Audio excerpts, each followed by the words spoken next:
আজ আমরা এসেছি মুন্সিগঞ্জের গজারিয়া উপজেলা, যেটা দ্বীপ এলাকা নামে পরিচিত। সেই গজারিয়া কিন্তু এত সুন্দর একটা দৃশ্য দেখার মতন। বিকেলবেলা পরিবার পরিজন নিয়ে কিন্তু আপনি ঘুরতে আসতে পারেন এই গজারিয়া ঘাটে।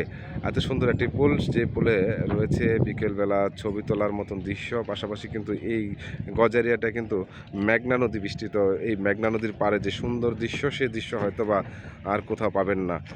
যেহেতু দুপুরবেলা এসেছিলাম এখানে আমরা কাজের জন্য, কাজ শেষ করে কিন্তু যাবার পথে এই মেঘনা যে গজারিয়া ঘাট রয়েছে, সেই ঘাটে কিন্তু আমরা এসেছি। এই ঘাটটি দিয়ে দেশের বিভিন্ন অঞ্চলের লোকজন যাতায়াত করে। পাশাপাশি কিন্তু একমাত্র মাধ্যম হচ্ছে নদীপথে লঞ্চে করে কিন্তু আপনারা যেতে পারবেন দক্ষিণবঙ্গের পাশাপাশি ঢাকার সাথে সংযুক্ত যে বিষয়, সেইটা কিন্তু এখান দিয়ে যাওয়া যায়। এই মেঘনা ঘাটটি কিন্তু একটি দেখার মতন দৃশ্য, যেহেতু বিকেলবেলা এই দুপুরবেলা রৌদ্রে সুন্দর একটি পরিবেশ। সেই পরিবেশের পাশাপাশি কিন্তু এত সুন্দর একটি দৃশ্য কোথায় পাবেন না। একই সাথে কিন্তু এই ঘাটে ঘুরতে আসতে পারেন জীবনের উপভোগ করার জন্য, বা ভালোবাসা মানুষকে নিয়ে সময় কাটানোর মতন সেই দৃশ্য কিন্তু এই ঘাটটিতে রয়েছে। বেশ কয়েকবার কিন্তু আমরা কাজের জন্য এই মেঘনা ঘাটটি ব্যবহার করি।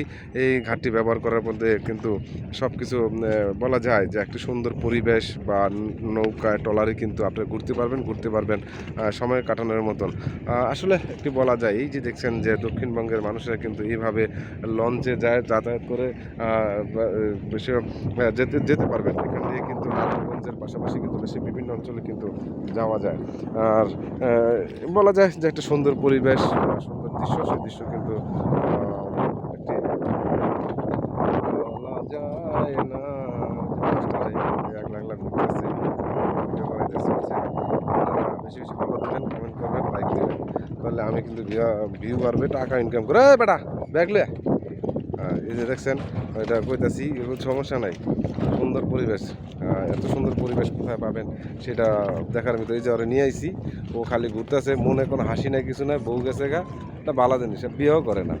ঠিক আছে, ওরা হাসি, বিয়ের কথা শুনলে সবাই হাসি দেয়।